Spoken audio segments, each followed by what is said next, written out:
मैं 27 साल की हो चुकी थी, इसलिए माँ ने जो भी पहले रिश्ता आया उसके लिए हाँ कर दी। उन्होंने कोई छानबीन भी ना करवाई, क्योंकि पिछले 2 साल से मेरे रिश्ते बस टूटते ही जा रहे थे और माँ को लगता था कि मेरी कुंडली में कोई दोष है। इसलिए शादी से इनकार करने का सवाल ही पैदा नहीं होता था। अपनी बूढ़ी माँ का ख्याल करते हुए मैंने भी रजामंदी दे दी। मेरे ससुराल वालों को शादी की जल्दी थी। माँ ने भी हमारी कंडीशन के मुताबिक जल्दी मेरी शादी का फैसला कर लिया। मुझे शादी के बाद पता लगा कि पति तो बाहर विदेश में रहता है। शादी के कुछ दिनों बाद ही वह वापस विदेश चले गए। मैं हैरान थी कि उन्होंने यह बात हमें पहले क्यों ना बताई थी।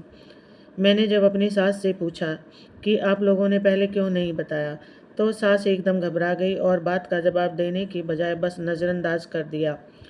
मुझे सास से कोई जवाब नहीं मिला, लेकिन हैरानी वाली बात तो यह थी कि अगर वह हमें बता देती कि मेरा पति बाहर विदेश में रहता है, तो इससे मोहल्ले वाले और बाकी सब भी मेरे पति की और इज्जत करते। खैर, उन्होंने अगर नहीं बताया तो कोई बात नहीं। अब मैं क्या कर सकती थी। उनका तो यह कहना था कि तुम्हारे कदम बहुत अच्छे साबित हुए, जल्दी वीज़ा लग गया। यह बात सुनकर मुझे महसूस हुआ कि जैसे सास जानबूझकर किसी मकसद के तहत ऐसा कह रही हो। लेकिन मैंने अपने दिमाग को झटका और शादी के शुरू के दिनों में ही अपनी ससुराल वालों के दिल में अपनी जगह बनानी शुरू कर दी। मेरे ससुराल में बस मेरी एक सास, एक नंद और एक 16 साल का देवर था। देवर की दिमागी हालत ठीक नहीं थी। मुझे देवर की दिमागी कमजोरी से कोई मसला नहीं था। मैंने शादी के बाद देखा कि सास अपने बेटे के सारे काम खुद ही करती थी। जिंदगी अच्छी गुजर रही थी। मेरी नंद और मैं अच्छी दोस्त बन गए। पति से भी मेरी बात होती रहती थी। अचानक मेरी ज़िंदगी में ऐसा किस्सा आया जिससे मेरी ज़िंदगी को ही बदल कर रख दिया। मैं सोच भी नहीं सकती थी कि मेरे साथ इतना बड़ा धोखा हो जाएगा। एक दिन मैं जैसे ही कमरे से बाहर निकली, देवर मुझे देखते ही दूध पीने की जिद करने लगा। यह बात मुझे अजीब लगी, क्योंकि मेरा देवर ज़्यादातर खिलौनों में ही बिजी रहता था। देवर की बात सुनकर नंद जल्दी से अपने कमरे में उसे ले गई। यह देखकर मेरे दिमाग में बहुत गलत ख्याल आ रहे थे। मुझे समझ नहीं आ रहा था कि घर में यह सब क्या हो रहा है। अभी मैं चाय पी रही थी कि थोड़ी देर बाद मेरा देवर कमरे से बाहर निकला। मैंने देवर को देखा तो उसका हुलिया देखकर मुझे हैरानी हुई। मेरे देवर का मुंह दूध से भरा हुआ था और देवर के बाद मेरी नंद भी कमरे से बाहर निकली। नंद के कपड़ों पर भी दूध की बूंदें मौजूद थी। मुझे याद था कि जब नंद कमरे में गई थी, उसके कपड़े प्रेस किए हुए थे और कपड़ों का यह हाल देखकर मेरा तो दिमाग ही हिल गया। मैं बस अपनी नंद को देखे जा रही थी। सास मेरे करीब आकर कहने लगी कि बहू क्या हुआ, किस सोच में गुम हो गई। मैंने कहा कुछ नहीं, बस ऐसे ही घर की याद आ रही थी। मैंने जल्दी से बहाना बनाया और बात को टाल दिया। अब मैं सास से उसकी बेटी और बेटे की शिकायत तो लगाने से रही, सास ने फिर मुझे बातों में लगा दिया। मैं अपने देवर की अजीब हरकत को भूल ही गई थी, लेकिन काम में लगे लगे फिर मेरा दिमाग उन सोचों में भटकने लगा। ऊपर से मैं काफ़ी सेहतमंद थी, इसलिए काम करते करते पसीने छूट जाते थे। एक दिन मैं अपने कमरे में आराम करने के लिए लेटी हुई थी। सास मेरे कमरे में आई तो मुझे पता न चल सका। मुझे अचानक किसी की मौजूदगी का एहसास हुआ तो मैं उठ बैठी। अपनी सास को देखकर मैं डर गई। मेरा ध्यान किसी और तरफ था, इसलिए मेरा डर कर चौंक जाना अनोखी बात नहीं थी। जल्दी से मैंने खुद को संभाला और सास से पूछा, माँ सब ठीक तो है? आपको कुछ काम था? बहू मैं बस तुमसे एक बात कहने आई थी। मैंने अपनी सास को कहा, माँ बताइए क्या बात है?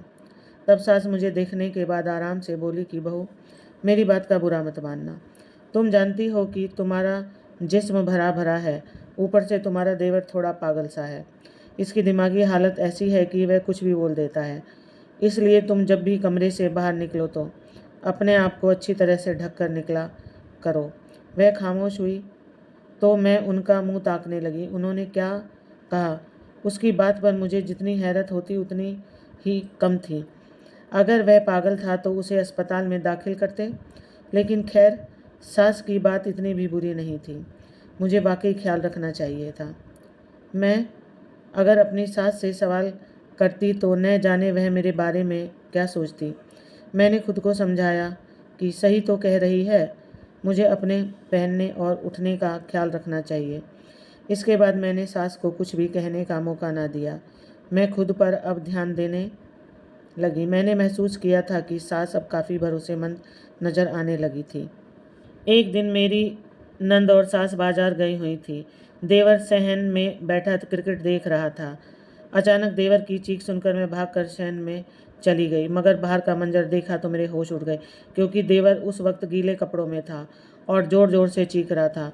वह पूरा पानी से भीगा हुआ था। मैं परेशान थी कि क्या करूं। तभी अचानक देवर को ज़ोर ज़ोर से छींक आने लगी। मौसम की बदलाव की वजह से शायद उसे ठंड लग रही थी। मैं जल्दी से तौलिया लेकर आई और देवर की तरफ बढ़ा दिया, मगर देवर उस वक्त सिर्फ छींकने में ही बिजी था। मैंने थोड़ी देर सोचा कि वह तो पागल है, लेकिन मैं तो बिल्कुल ठीक थी और सास भी घर पर मौजूद नहीं थी। ऐसे में इसका ख्याल तो मुझे ही रखना था। मैंने तौलिया उसके ऊपर डाल दिया, लेकिन देवर ने मेरा हाथ पकड़ लिया। मैं तो उसकी इस हरकत पर घबरा गई थी। मैंने जल्दी से अपना हाथ छुड़वाने का प्रयास किया। तभी मेरी सास और नंद भी वापस आ गई। मेरा हाथ अभी तक देवर की गिरफ्त में था। मैं उसे छुड़ाने में लगी हुई थी। न जाने इस वक्त इसमें इतनी ताकत कहाँ से आ गई थी कि उसने इतनी ज़ोर से मेरा हाथ पकड़ रखा था। मेरी तो सांस फूल चुकी थी। सास ने आते ही मेरी तरफ देखा और आगे बढ़कर जल्दी से देवर के हाथ से मेरा हाथ छूट गया। मैं जल्दी से अपने कमरे में चली गई और जाते ही कमरा अंदर से बंद कर लिया। अपने देवर की इस हरकत की वजह से आज मैं सास और नंद के सामने खुद को बार बार शर्मिंदा महसूस कर रही थी। कमरे में जाकर मैंने गहरी सांस ली। मैं सोचने लगी कि जो देवर ने मेरे साथ किया, मुझे समझ नहीं आ रहा था कि मैं क्या करूं। जो कुछ हुआ, अब इसमें मैं कैसे उसे कसूरवार ठहराती, जबकि मैं जानती थी कि उसको दिमागी मसला है। मैं अपने बेड पर बैठी अपने आप को देख रही थी तो सास मेरे कमरे में दाखिल हुई। मैंने सास को देखा तो तुरंत कहा, माँ, वह सब मेरी सास ने मेरी बात काट दी और बोली, बहू, मैं जानती हूँ बाहर जो कुछ हुआ वह सब तुमने जानबूझकर नहीं किया। मुझे सास की बात से कुछ हौसला मिला था। सास ने बहुत दुखी होकर कहा, बहू, मेरा बेटा पागल नहीं है, बस यह दिमागी तौर पर थोड़ा कमज़ोर है। तुम इसकी किसी बात पर बुरा मत मानना और दिल पर ना लेना। मेरा बेटा बहुत मासूम है, इसको अपने आप ख्याल नहीं है। अगर कभी कुछ कर दे तो तुम उसे गलत ना समझना। सास की बात सुनकर मैं अपनी जगह खामोश हो गई। अब सास को और क्या कहती। मुझे तो देवर से अजीब सी परेशानी होने लगी थी और अब सास ने कुछ कहने से ही मना कर दिया था। मैंने अपनी तरफ से उसको हौसला दिया था और कहा था कि मैं बुरा नहीं मानूंगी, लेकिन मैंने सोच लिया था कि मैं देवर से दूर ही रहूंगी और उसके सामने ही कम ही जाऊंगी। अगले दिन मेरा देवर सहन में बैठा खेल रहा था। मैं पहले मर्तबा देवर को गौर से देख रही थी। वह अच्छी हेल्थ का था, इस बात में कोई शक नहीं था कि वह खूबसूरत भी था। मैं उसे गौर से देख रही थी कि अचानक ही उसने मेरी तरफ देखा तो मेरे पास आ गया। एक बार फिर दूध पीने की जिद करने लगा। मुझे यह बात बहुत अजीब लगी और शर्म भी महसूस हुई। भला अब इसकी उम्र थी कि मैं इसे फीड करवाती। मैंने सास से बात करने की सोची और उनसे कहा कि मैंने यह बात महसूस की है कि देवर मुझे देखते ही अजीब हरकत करने लगता है। मेरी बात सुनकर सास के चेहरे पर एक अजीब सी चमक आई, जिसे मैंने गौर से देखा था। तब सास बोली, नहीं बहू, तुम कैसी बातें कर रही हो। मेरे बच्चे को तो अपना होश नहीं है। वह तुम्हारे बारे में कैसे कुछ गलत सोच सकता है। तुम्हें ज़रूर कोई गलतफहमी हुई है होगी। मैं सास का जवाब सुनकर खुद ही खामोश हो गई। अब उनको और क्या कहती। उनकी नज़र में तो उनका बेटा बहुत मासूम और भोला था। मैं खामोशी से उठी और बाकी काम निपटाने लगी। मैं रात होने से पहले ही सारे कपड़े छत से उतार कर ले आई थी। जब नंद के कपड़े उसके कमरे में देने गई तो दरवाजे पर दस्तक देने से पहले ही नंद तौलिए से अपने गीले बाल साफ करती हुई कमरे में से बाहर आ गई। मुझे देखकर वह एक पल के लिए तो उसके चेहरे का रंग उड़ गया। उसके बाद वह जल्दी से पानी पीने का बहाना बनाते हुए बाहर की तरफ चली गई। मैं हैरानी से उसे जाते हुए देख रही थी। मैंने ज़्यादा गौर नहीं किया और उसके कपड़े बेड पर रखकर वापस जाने की सोचकर जल्दी जल्दी कमरे के अंदर चली गई। लेकिन दरवाज़ा अंदर जाते ही देवर को उल्टे मुंह बेड पर सोते देखकर मेरे कदम वहीं जम गए। यह देखकर मेरी तो पसीने छूटने लगे। मैंने जल्दी से कपड़े वहीं पर ऐसे ही रखे और बाहर की तरफ भागकर सामने आती हुई अपनी नंद से टकरा गई। मेरे चेहरे की उड़े रंग को देखकर मेरी नंद बिल्कुल चुप खड़ी थी, उल्टा मुझ पर ही बरसने लगी और कहने लगी, भाभी आप देखकर नहीं चल सकती क्या? उसकी बात पर मैं और घबरा गई। उस वक्त मेरा दिमाग काम करना बंद कर चुका था। जब तक होश आया तो मेरी नंद का जवाब सुनकर हैरत हुई, क्योंकि इससे पहले नंद ने मेरे साथ इस लहजे में कभी बात नहीं की थी। मेरे लिए उसका यह रवैया, उसके कमरे में जो कुछ भी मैंने देखा था वह बहुत अजीब था। मेरी बातें सुने बगैर नंद अपने कमरे में चली गई और दरवाज़ा मेरे मुंह पर बंद कर लिया। मैं दिन भर की थकी हुई थी, ऊपर से जिस हालत में मैंने उसे देखा था उसकी वजह से डर महसूस करते हुए मैं सोचते सोचते सो चुकी थी। रात को न जाने कौन सा वक्त था, मुझे नींद में खुद पर किसी बोझ का एहसास हुआ तो मैं जल्दी से उठी, मगर अंधेरा होने की वजह से मुझे कुछ नज़र नहीं आ रहा था। तभी मुझे किसी उंगलियों की चुभन का महसूस हुआ। मैं चिल्लाते हुए उठकर दरवाजे की तरफ भागी और फिर सास के कमरे का दरवाज़ा बजाने लगी। जल्दी से सास ने दरवाज़ा खोल दिया और हैरानी से मुझे देखने लगी। मैं पसीने से भीग चुकी थी। मैं भागकर अपनी सास के गले लग गई और रोने लगी। शोर की आवाज़ से नंद भी कमरे में आ गई। सास मुझे इस हालत में देखकर घबरा गई और बोली कि बहू क्या हुआ, कोई बुरा ख्वाब देख लिया क्या? मैंने अपनी सास से कहा, माँ मेरे कमरे में कोई था। यह कहकर मैं रोने लगी। तब सास ने हैरानी से मुझे देखा और कहा, बहू तुम क्या कह रही हो? रात के 2 बजे कौन तुम्हारे कमरे में आएगा? क्या बोले जा रही हो? तुम्हारा पति यहाँ नहीं है और देवर इस काबिल नहीं है तो कौन आ सकता है भला? सास ने कहा, वहाँ जाकर देख लेती हूँ। जैसे ही सास ने कमरे का दरवाज़ा खोला, मेरी हैरानी से आंखें खुली की खुली रह गई। कमरे की बत्ती जल रही थी और बेड पर एक सिलवट तक मौजूद नहीं थी। बस जहाँ मैं सोई हुई थी उस जगह पर हल्की सी सलवटें थी। माँ मेरा यकीन करें, मेरे कमरे में कोई था। मेरी बात सुनकर सास ने एक नज़र नंद को देखा और बोली, अगर यहाँ कोई था तो तुम बताओ कौन था? क्या तुमने उसे देखा था? मैं अपनी सास को देख रही थी कि इस वक्त वह गुस्से में लाल थी। मैंने कुछ कहना चाहा कि इसी वक्त नंद बोली, भाभी लगता है आपने कोई ख्वाब देखा है। मैं चुपचाप खड़ी थी। तब सास बोली, बेकार से ख्वाब की वजह से तुमने मेरी नींद खराब कर दी। अब आराम से जाकर सो जाओ और हमें भी सोने दो। मैं खामोश खड़ी उनकी बातें सुन रही थी। माँ और नंद कमरे में चली गई तो मैंने अपने कमरे का दरवाज़ा अच्छे से बंद कर लिया।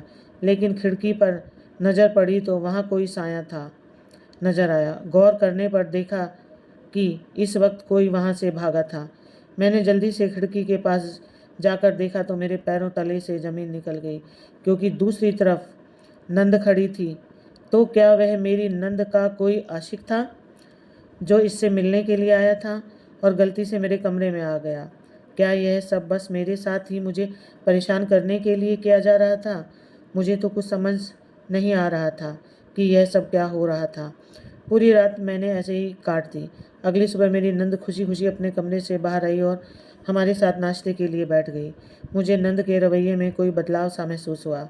कल मेरे साथ जो हुआ उसके बाद नंद के कमरे से किसी मर्द का जाना, मुझे तो सब समझ आ रहा था। न जाने सबकी अकल पर क्या पर्दा पड़ गया था कि वह सब समझते हुए भी अनजान बन रहे थे। मैं वहाँ से उठकर अपने कमरे में चली गई। थोड़ी देर बाद सास और नंद घर से बाहर चली गई। मुझ में उनसे कुछ भी पूछने की हिम्मत नहीं थी। देवर घर पर ही था।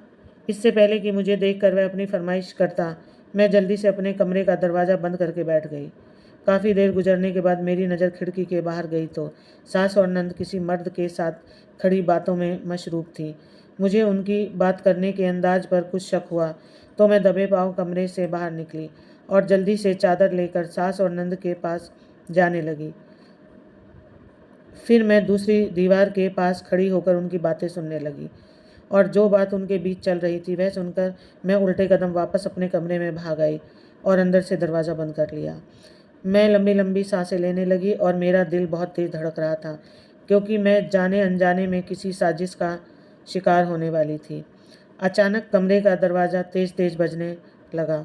मैं जल्दी से बेड पर जाकर लेट गई और जाहिर किया कि जैसे मैं सो रही हूँ। सास कमरे की दूसरी चाबी से दरवाज़ा खोलकर कमरे में आ गई। मेरी आंखें बंद थीं। थोड़ी देर खड़े रहने के बाद शायद जब सास को यकीन हो गया कि मैं सो रही हूँ तो वह वापस दरवाज़ा बंद करके चली गई। मैंने उसके जाते ही आंखें खोल ली।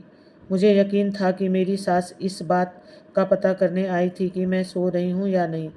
शायद उनको महसूस हो गया था कि किसी ने उनकी बातें सुनी हैं। मुझे अब सारी कड़ियाँ मिलती हुई नज़र आ रही थी। मैंने सोच लिया था कि अब देवर और सास का राज जानकर ही रहूँगी, लेकिन मुझे कुछ खबर नहीं थी कि सच में मुझ पर क्या क़यामत गुजरने वाली थी। अगले दिन तो देवर ने हद कर दी।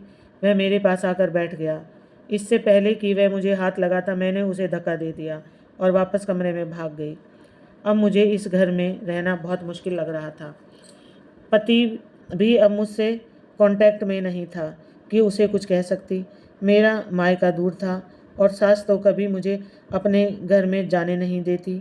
मैं अगले दिन खरीदारी का सोचकर तैयार होकर सास के साथ मार्केट चली गई। वापसी पर नंद मेरे लिए खास चाय बनाकर कमरे में ले आई तो मैंने चुपके से चाय गिरा दी। थोड़ी देर बाद बाहर से अजीब आवाज़ें आने लगीं। मैंने अजीब आवाज़ सुनकर जब बाहर जाकर देखा तो देवर नंद के बहुत करीब सोफे पर चिपक कर बैठा था और अजीब अजीब हरकतें कर रहा था। थोड़ी देर बाद सास ने नंद से कहा, जाकर देख जरा दवाई ने अपना असर किया कि नहीं। अब तक तो वह बेहोश हो गई होगी। मुझे आवाज़ देना। मैंने जब सास की बात सुनी तो जल्दी से सोफे पर ही लेट गई। नंद कमरे में आई तो मुझे बेहोश समझकर वापस चली गई। फिर नंद की पुकार से देवर कमरे में आ गया।